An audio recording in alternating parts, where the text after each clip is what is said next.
Hello students, welcome back to all of you again in social science class. So students, let's start our chapter the sectors of the Indian economy. In first part we discussed in this chapter about all three sectors of Indian economy, and we discussed which kind of economic activities falls under all these three sectors, and we also discussed about the GDP. So dear students, again continuing this chapter, today I will discuss about the role of all three economic activities, primary, secondary and tertiary, their role in GDP and their role in employment. Means how all these three economic activities, how all these three sectors of Indian economy, what is their role in the GDP of India and how much employment they provide to the Indian population. So dear students, while you are watching this video, you must have with your economics book. Okay, actually data is given in the book, so you can easily understand and you can compare these some components of this topic. So dear students, first of all let's discuss about the role of all these three economic sectors: primary, secondary and tertiary. So dear students, what is the role of, or we can say their role in GDP? So how much percentage given by the primary sector, how much percentage added by secondary sector and how much percentage added by tertiary sector, service sector in India's total GDP. So I have some data here, so you can check through your book, it may be changed. So you must check the year while you are studying or comparing all these data, you must check the year. So the book that I have in which the data is given, that is given of 1973 and 2013 and 14. Okay, so let's see here in 1973 and 74. So just after the independence, so the primary sector, the role of primary sector was 40% in India's GDP, and the secondary near about 12%, and the tertiary we can say it was nearly 48%. And if we compare this with present time or according to 2013 and 14 data, so the primary sector 12%, secondary sector that is nearly 20%, and the tertiary sector it is nearly 68%. So dear students, we can see the change all these three sectors, primary, secondary and tertiary, according to time. Now in the GDP, in the 100% GDP of the country, primary sector earlier it was supporting nearly 40%, and this time nearly in 2013 and 14 it is just only 12%. Earlier the secondary sector it was supporting nearly 12% in GDP, and now in 2013-14 it is nearly 20%, and in tertiary sector earlier it was 48 and now it is reached nearly 70%, we can say nearly 68%. So what we understand through this data, through this table? Actually we can see now at present time, earlier those sectors were providing, having their more important role in the GDP. Now they are decreasing. The primary sector. Earlier it was supporting the 40%, but now it is left only the 12%. Secondary sector 12% and now 20%, because now the population of India is educating. The medical facilities, or we can say the educational facilities, transportation communication facilities we improved in our country. That's why the population earlier that was engaged in the primary activities, now they have shifted and they are producing more in secondary and tertiary. And we can see here the tertiary sector is playing its very important crucial role in, because it is supporting nearly 70%. But this is not enough. This is only the one phase of these three sectors. When we discuss about all these three sectors, how much employment they provide? Providing employment. So again I have some data of 1972-73 and 2011 and 12. So the primary sector in 1972 and 1973, earlier in 1972-73 the population of India nearly 74%. Nearly 74% people, we can say the population of India engaged in the primary sector, and then 11% in secondary sector, and then 15% in the tertiary sector.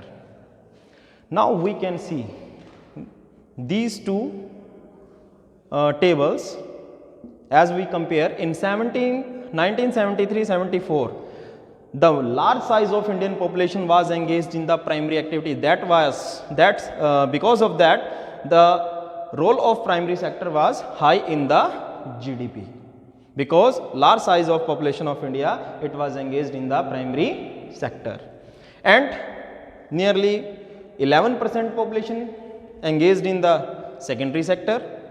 That's why here they produces only the 12% total GDP, and the 15% of very less population was under the tertiary sector, and that's why they were producing nearly 48% in the GDP.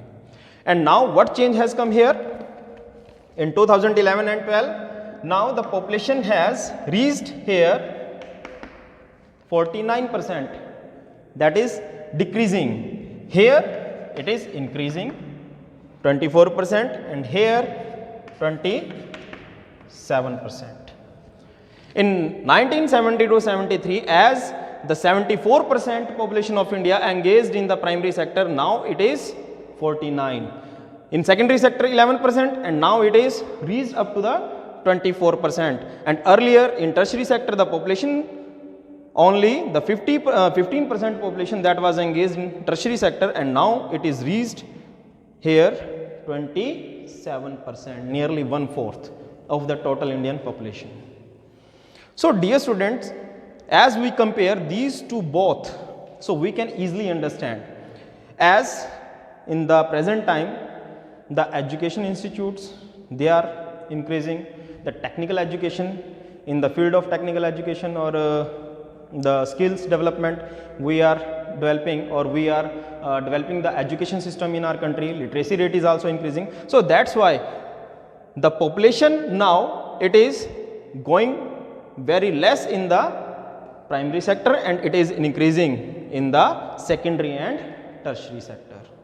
So this is some data or the tables that can give us the best idea how can the GDP, or how can these three sectors, they play their important role in the nation's GDP, gross domestic production or product, and the employment opportunity.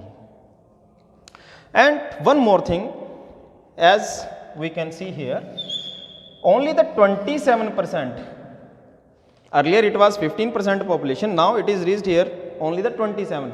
A little bit we can say a not on high level shift in this tertiary sector.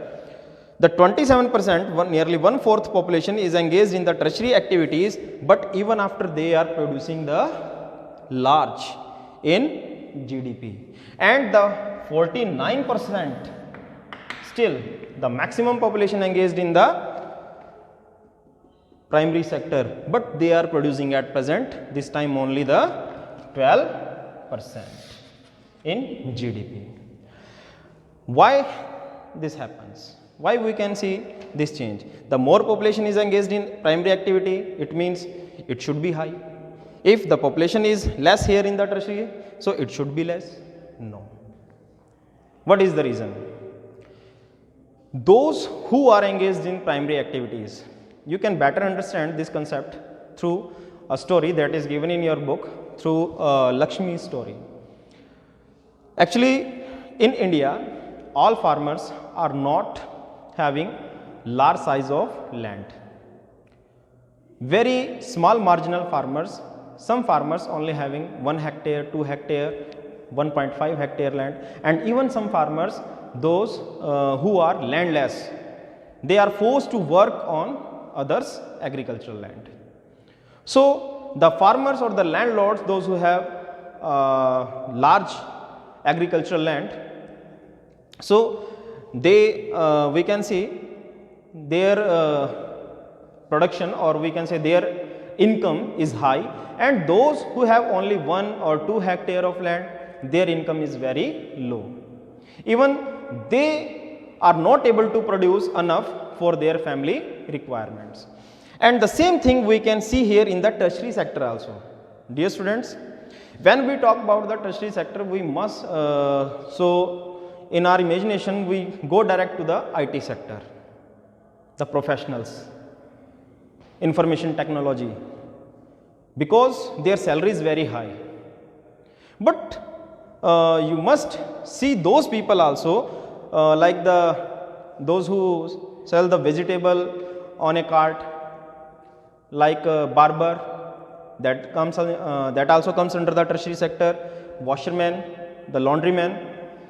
They also provide service, but how much is their income?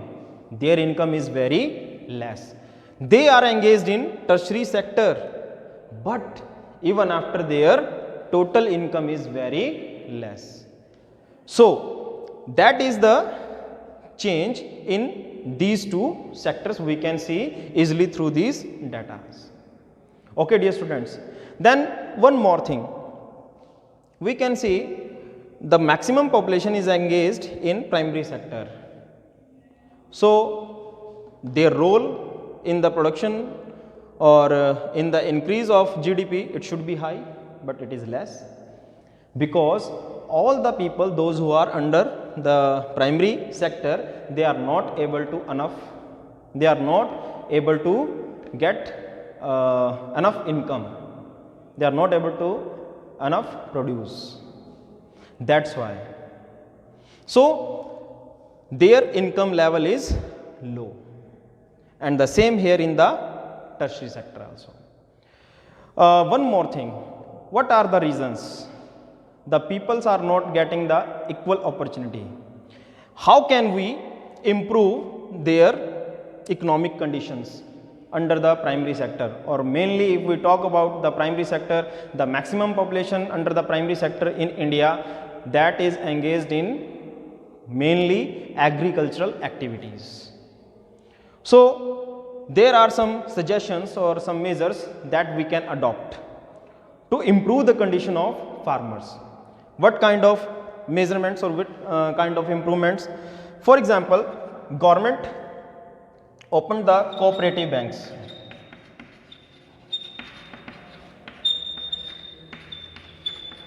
These cooperative banks, they provide loan on cheap interest rate to the farmers. Through that they can purchase the machinery or the tools, or even they can purchase the HYV seed, insecticide, fertilizers. Okay. So, to provide them loan, the government of India they open the cooperative banks in the different areas in India. The second measurement we can say, the second thing that we can see here, the irrigation system.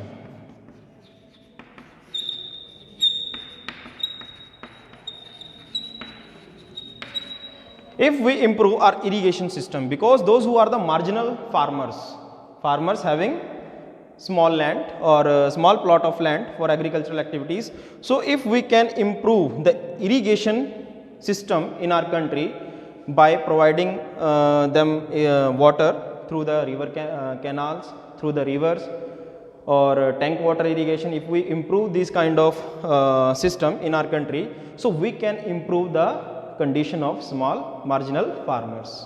Okay, because their total crop, their total agriculture system is depend on monsoon rainfall. Again, what another step we can do, that is power supply, or we can say the power or electricity.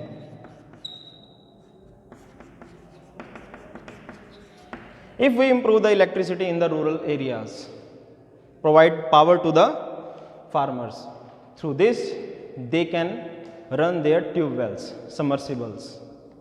Through that they can irrigate their fields. And even where the rainfall occurs very low, in that region farmers can use the groundwater, okay, for the irrigation purpose. Another facility that we can say, the government is providing HYV seeds, insecticides, fertilizers,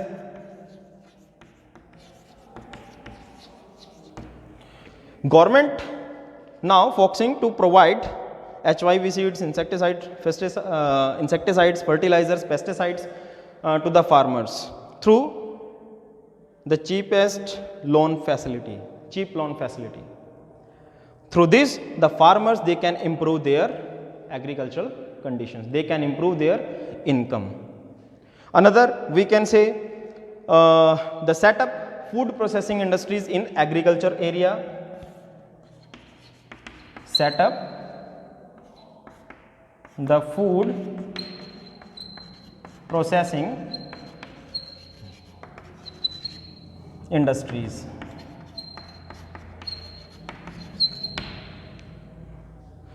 Like the biscuit making industry, or the pickle or other food items manufacturing industries, if we set up in the agricultural area, like the sugar industry where set up by the government, the farmers, they are getting their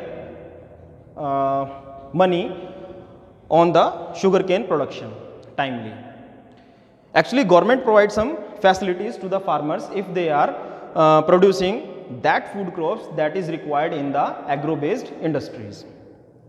Okay, through this we can improve the condition of farmers, and even we can provide them machinery through the cooperative, not by the cooperative banks. Actually, there are some cooperative societies in different villages in our country, those who have common machinery tools. Through that the farmers of the particular village, they can use the machinery. So by using the machinery or the modern techniques or the tools, they can improve their economic condition. So this is about the role of all these three sectors in GDP and in employment, and how can we improve the conditions of Indian marginal farmers. One more thing, dear students, what are the problems through which the farmers or the people in India facing a lot of problem? Actually, still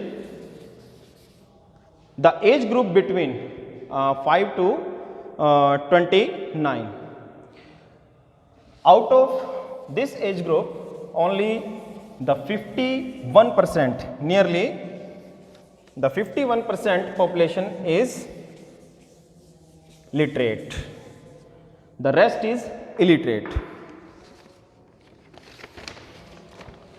So 51% is only attending the educational institutes. So still we have a low literacy rate. That's why the people are not so much skilled. That's why they are not able to get good jobs in the industrial sector, and that's why they are not able to get good jobs in the tertiary sector. Okay. Another, the child labor we can see in our country. That's why if they are not literate, that's why they have to work under the other landlords or other farmers. So child labor we can see in our country. So the boys or the children, those who are not able to attend the school, they are forced to work under some industries or in the farms. Even to improve all such kind of conditions in our country, in 2015, 1st January 2015, our Prime Minister under the NDA government, Pradhan Mantri Mr. Narendra Modi, he changed one institution. Earlier it was known as the Planning Commission, and now it is known as the Niti Aayog. You can write down the full form of Niti Aayog, that is National Institution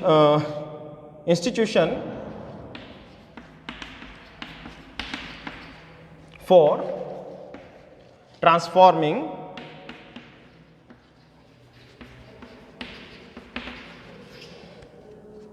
India. And here you can also write its formation 1st January 2015. So this Niti Aayog is making some policies. How can we improve in all these three sectors? How can we improve the condition of workers or the people, those who are engaged in all three economic sectors in India? Okay. So one another work or the step taken by the Indian government in 2005, the policy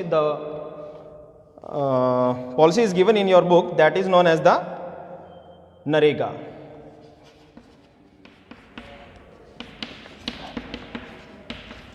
Its full form is Mahatma Gandhi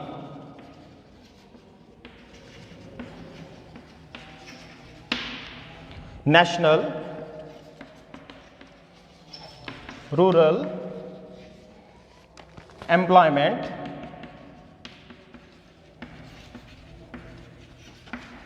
Guarantee Act.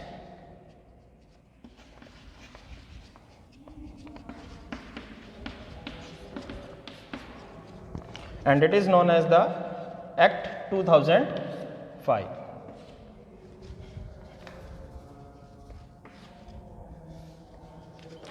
So now it is known as the NREGA. Under this scheme, NREGA, the rural people, those who are engaged in the primary activities, or we can say the labor classes, so under this scheme, the government tried to provide them employment. Under this scheme, they can get 100 days work in their local area, in their village. No need to go out in the search of work in their village, in their surrounding. They can get the 100%, guarantee means 100% work throughout the year. And if they will not get the 100 days work, so they will get the unemployment pension, or we can say the charges for this. But that is not fixed by the government, how much they will paid by the government. Okay, dear students. So this is about some steps taken by the Indian government to improve the condition of the workers or the farmers in India. Now let's discuss one another topic that is very easy. the division of sectors as organized,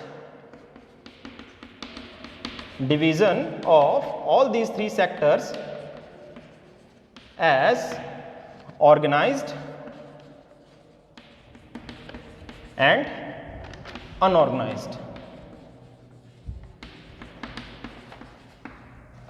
So organized and unorganized. One another division is also given here, dear students, that is the division of sectors as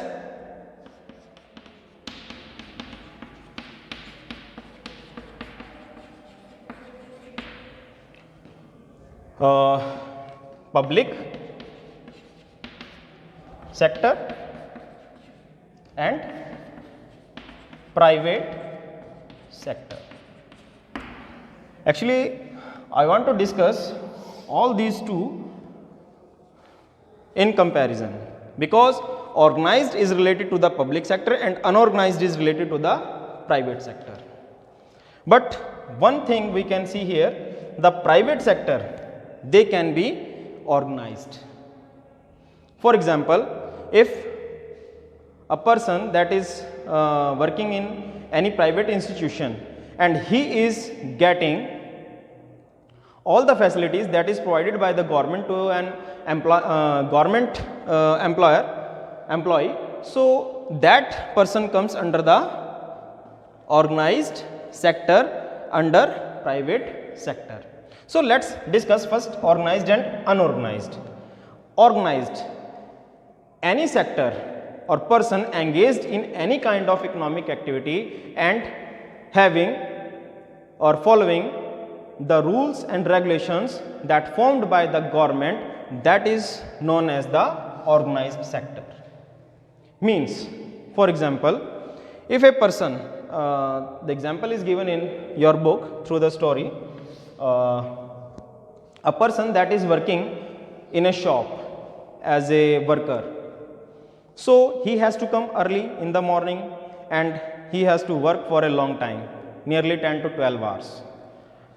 So a person, for example, that is working on a kirana shop, उसे सुबह जल्दी आना पड़ता है और शाम को देर रात तक, जब तक दुकान खुली रहती है तब तक काम करना पड़ता है. He has to work till late. And if he not able to come any day, if he falls ill or getting any medical problem or any other problem, so he will not get the salary of that particular day. But you can see as those who are the bank employees, those who are under the organized sector, the government teachers, the government doctors, those all these comes under the organized sector because they get their proper salary, they get medical leaves, even the national holidays they get, even they get all the facilities, provident fund facilities and other facilities, gratuity facility after their retirement. So many kind of facilities they getting under the organized sector. But under the unorganized sector, the workers, they don't get any kind of this facility. The same thing is related here in the public sector. The public sector, we can say, the sector comes under the government regulations, government norms. Those who work under the government norms, they known as the public sector. एक government employ जो है उसे सभी facilities मिलती हैं, उसे जितने भी नेशनल हॉलीडेज़ हैं हॉलीडेज़ मिलेंगे, उसको मेडिकल लीव चाहिए, ही और she can easily able to get medical leave, और अगर उसे कोई प्रॉब्लम है या फिर उसको जो सैलरी, अगर वो वर्किंग डेज में स्कूल नहीं आ पाता है, but he will get his complete salary. और इसके साथ साथ जो पब्लिक सेक्टर के अंदर काम करते हैं, गवर्नमेंट एम्प्लॉयज़ जिनको हम मेनली कह देते हैं, तो उनकी जितनी भी फैसिलिटीज़ हैं वो गवर्नमेंट ने डिसाइड की हैं और वो उनको मिलती हैं. But under the private sector, now some private sectors they can follow the norms given by the government.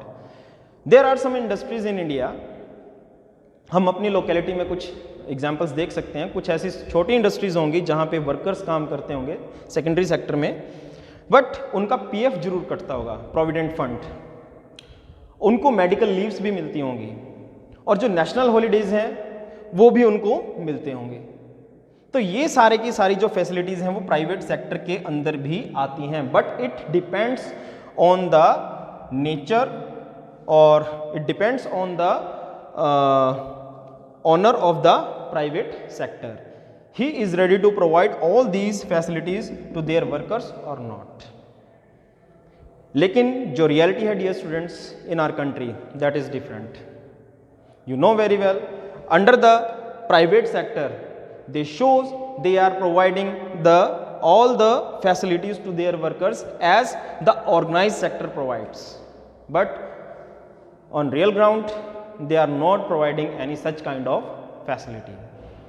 So, about these private and public sector and organized and unorganized sector, you will get more about this through the PDF that I will upload in the on the Gurukul site. Okay, dear students. So that is enough given in this chapter regarding the sectors of the Indian economy. So whatever we have discussed, let's recall once again. All three sectors we have discussed: primary, secondary, tertiary, and what is the GDP, and how all these three sectors they played their important role in the GDP of India, and how they play their important role in the employment opportunities, in the production availability of employment. Again we discussed about the problems faced by the Indian marginal farmers, the small workers or the farmers, and what kind of steps taken by the Indian government to improve their conditions. And we discussed about all these three sectors as under organized and unorganized sector and public and private sector. So dear students, if you have any query or any question regarding any topic, so you can leave your message or you can ask me through your WhatsApp group. So till then, goodbye, have a nice day.